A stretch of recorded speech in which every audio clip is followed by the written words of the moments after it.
وحشتوني. ده ترتيب الدوري.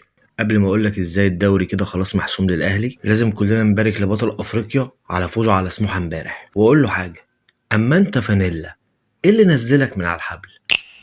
نخش على الترتيب. اولا وبلمسه جميله من رابطه الانديه، قررنا ان احنا ناجل لكم الماتش من يوم 15 ليوم 20 عشان الزمالك يريح. الزمالك اخد وعد هيأجلوا الاسبوع ده بالكامل لما بعد نهائي الكونفدراليه، بعد ما هتاخد على وشك 2-0 من اتحاد العاصمه في الجزائر وترجع ب2-3 يريحوا جنب اخوك بزيره، فده هيكون مصير اللي اتبقى وانت بتلعب ماتش سيراميكا. اطلب بالاسم طعم حمام الكورة من سيراميكا كليوباترا.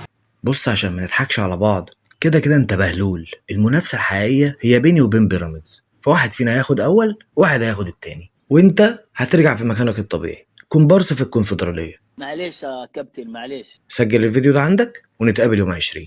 سلام.